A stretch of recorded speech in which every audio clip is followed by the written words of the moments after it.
1,25,000 போலி வாக்காளர்கள். அப்ப நீங்க யோசிச்சு பாருங்க, இந்த வாக்காளர் பட்டியலெல்லாம் சரியா இருந்துச்சு அப்படின்னம்னா அவங்களால கிட்டத்தட்ட 100 தொகுதிகள் வரைக்கும் இழந்திருப்பாங்க.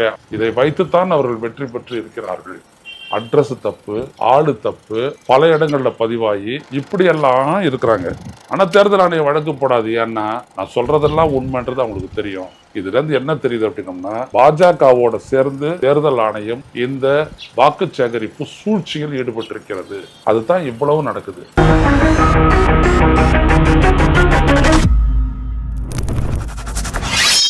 வணக்கம் தோழர்களே.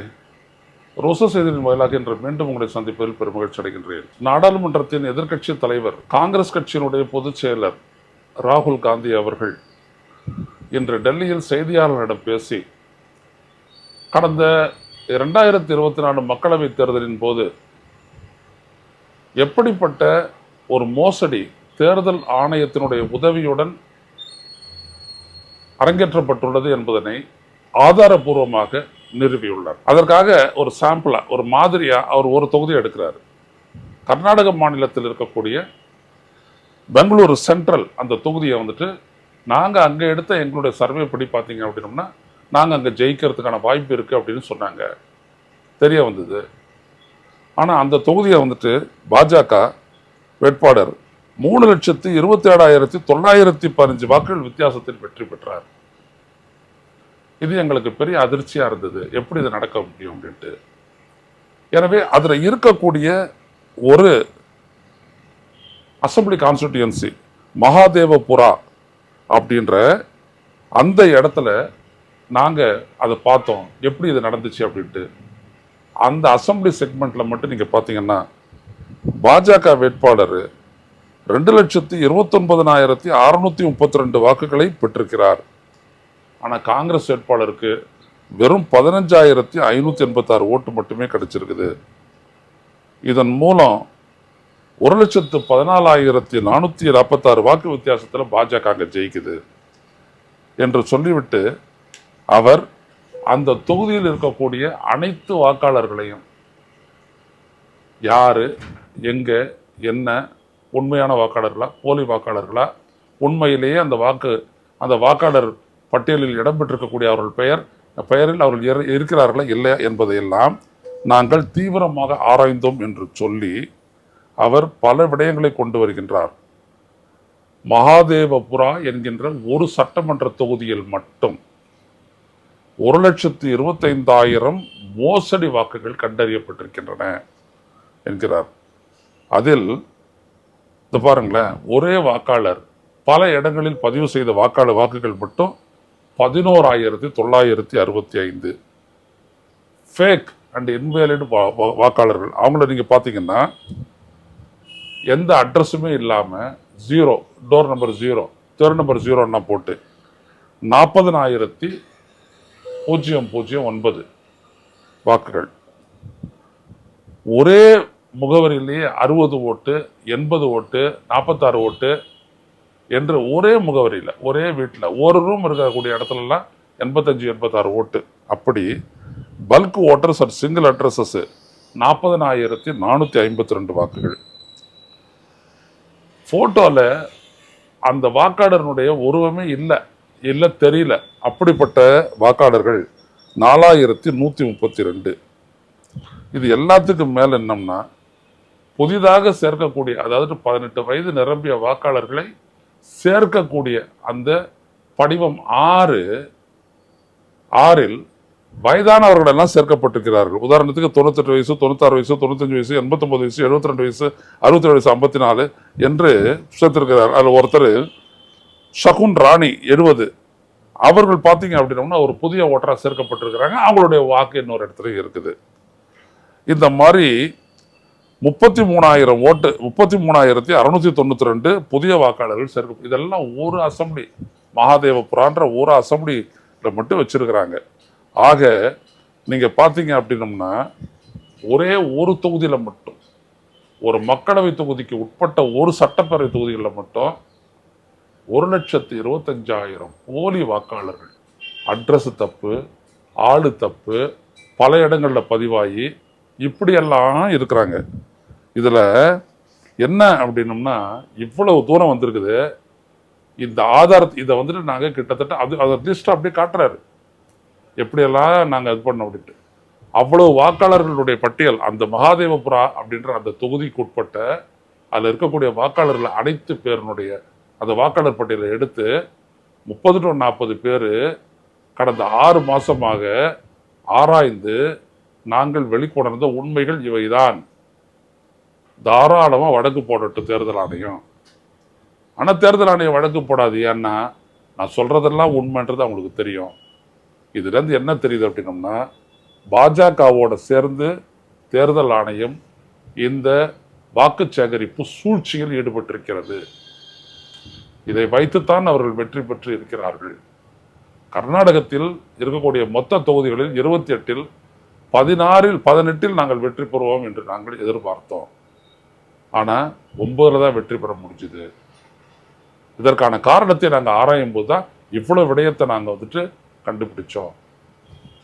அதே மாதிரி இங்கே பதிவான ஒரு வாக்காளருடைய பேர் பல மாநில வாக்காளர் பட்டியலையும் அது இடம் பெற்றிருக்குது அப்படின்றதெல்லாம் சொல்றாரு. இதுதான் ரொம்ப முக்கியம். இந்த தேர்தலை பொறுத்தவரை 33,000 வாக்குகளுக்கும் குறைவாக மட்டுமே 25 தொகுதிகளில் பாஜக ஜெயித்திருக்கிறது. அப்ப நீங்க யோசிச்சு பாருங்க, இந்த வாக்காளர் பட்டியலெல்லாம் சரியா இருந்துச்சு அப்படின்னம்னா அவங்களால கிட்டத்தட்ட 100 தொகுதிகள் வரைக்கும் இழந்திருப்பாங்க அப்படின்றதே அவர் எடுத்து சொல்றாரு. அதாவது முதல்ல இவிஎம்ல மட்டும்தான் மோசடி செஞ்சுக்கிட்டு இருந்த பாஜகவும் தேர்தல் ஆணையமும் அதையும் தாண்டி வாக்காளர் பட்டியலிலும் மோசடி செய்ய தொடங்கி இருக்கிறார்கள். அதுதான் இவ்வளவு நடக்குது. இதை யார் செஞ்சது? இது எப்படி செய்ய முடியும்? இதையெல்லாம் செய்யறதுக்கு தான் மோடி சொன்னார் இல்லைங்களா, நான் அடிக்கடி இதை சொல்லுவேன், பன்னா பிரமுக்ஸ், வாக்காளர் பட்டியல் காப்பாளர்கள் என்று சொல்லி ஆர்எஸ்எஸ்ல இருந்து நியமிக்கப்பட்ட பன்னா பிரமுக்ஸ் தான் இவ்வளோ வேலையும் செஞ்சுருக்காங்க. 2019 வரைக்கும் அவங்க வாக்காளர் பட்டியலில் இருந்துட்டு அவங்களுக்கு வாக்களிக்காதவங்களையெல்லாம் நீக்கினாங்க. அப்படி 12,70,00,000 வாக்காளர்கள் நீக்கப்பட்ட விடயத்தை எல்லாம் சொல்லியிருக்கோம். ஆனால் அதன் பிறகு பார்த்தீர்களானால் வாக்காளர் சேர்ப்பு அப்படின்ற ஒன்று கொண்டு வந்துட்டு மராட்டியத்தில் மக்களவை தேர்தல் முடிஞ்சதுக்கு பிறகு 5 மாசத்துல நடந்த சட்டப்பேரவை தேர்தல் வர்றதுக்குள்ள 1 கோடி வாக்காளர்கள் புதுசாக சேர்க்கப்பட்டிருக்கிறார்கள் அப்படி சொல்லியிருக்காரு ராகுல் காந்தி. நான் நேற்று வெளியிட்டதில் வந்துட்டு நான் சொல்லியிருக்கேன், எப்படி வந்துட்டு ஃபேஸ் பை ஃபேஸ் தேர்தல் நடந்த 7 கட்டங்களிலும் வாக்குப்பதிவு நடந்த நாளென்று சொல்லப்பட்ட வாக்குப்பதிவு விவரம் பர்சன்டேஜ் விவரமும் 2-3 நாளைக்கு அப்புறம் திருத்தி தேர்தல் ஆணையம் வெளியிட்ட அந்த பர்சன்டேஜ் விடயத்தையும் எடுத்து சொல்லிட்டு அதன் மூலம் 4.7% வாக்குகள் அதிகமாக கணக்கில் சேர்க்கப்பட்டு 4,65,46,885 வாக்குகள் கூடுதலாக சேர்க்கப்பட்டிருக்கின்றன. இதையெல்லாம் பார்த்தீங்க அப்படின்னம்னா 79 மக்களவை தொகுதிகளில் அவங்க ஜெயிக்கிறாங்க. இப்படி சேர்க்கப்பட்ட வாக்குகள்னால ஒரு மாநிலத்திலையும் பார்த்தீங்கன்னா கர்நாடகாவில் மட்டும் 22,30,000 ஓட்டு சேர்த்துருக்குறாங்க. அது ஒரு தொகுதிக்கு ஆவரேஜ் எவ்வளோன்னு பார்த்தீங்கன்னா 79,470. இதெல்லாம் நான் சொல்லியிருக்கேன். அதெல்லாம் மகாராஷ்டிராவில் பார்த்தீங்க அப்படின்னம்னா ஒரு தொகுதிக்கு 1.72 லட்சம் வாக்குகள் புதுசாக சேர்த்துருக்குறாங்க. ஒரு மக்களவை தேர்தலுக்கும் சட்டப்பேரவை தேர்தலுக்கும் இடைப்பட்ட காலத்தில் இவ்வளவு சேர்த்திருக்கிறாங்க. அது மட்டுமல்ல, இந்த தேர்தல் ஆணையம் தன்னை காத்துக்கொள்வதற்காக என்னவெல்லாம் செய்திருக்கிறது அப்படின்ற விவரத்தையும் தேர்தல் ராகுல் காந்தி அவர்கள் சொல்லியிருக்கிறாங்க. என்ன சொல்லியிருக்காங்க பாருங்க. The ECI refusal to provide machine readable voter list. அப்படியே கம்ப்யூட்டரில் பார்த்து நம்ம தெரிஞ்சு கொள்ளக்கூடிய அந்த ஓட்டர் லிஸ்ட்டை வெளியிடுறதுக்கு மறுத்து விட்டது. அது மட்டுமல்ல, தேர்தல் நடந்த 45 நாளுக்குள்ள CCTV close circuit television TV அந்த பதிவெல்லாம் அழிச்சிடுது. ஏன் அழிக்கணும்? அது மட்டுமல்ல, தேர்தல் ஆணையத்தில் இருக்கக்கூடிய எலக்ட்ரானிக் ஓட்டிங் தொடர்பான அந்த விவரங்களை மற்றவர்கள் அறிந்து கொள்வதற்கு எதிராக அந்த சட்டத்தை திருப்பி அதை நீதிமன்றத்திலையும் போயிட்டு சொல்லி தடுத்து விடுகிறது. இப்படி நீங்க பார்த்தீங்க அப்படின்னம்னா பல்வேறு வகைகளில் மோசடிகள் எல்லாம் செய்துதான் இந்த தேர்தலில் பாஜக ஜெயித்திருக்கிறது. இதில் நமது கேள்வி என்னவென்றால், நாம் இதை தொடர்ந்து சொல்லிக்கொண்டே வருகிறோம். வாக்காளர் சேர்ப்பு நேர்பாப் என்கின்ற ஒரு போர்ட்டல் இருக்கிறது தேர்தல் ஆணையத்தில். தேர்தல் ஆணைய அந்த இணையத்தில் அதை வைத்துக்கொண்டு யாருடைய வாக்கு எவ்வளவு வாக்காளர்களை வேணுமாலும் சேர்க்கலாம், யாரை வேணாலும் நீக்கலாம். இதை வந்துட்டு எந்த இடத்துலையும் மானிட்டர் செய்யப்படுறதில்லை. உங்க ஓட்டு ஜனவரியில் இருக்கும், ஆனால் மார்ச் ஏப்ரல் மேலே நீங்க வாக்களிக்க போகும்போது அது இருக்காது.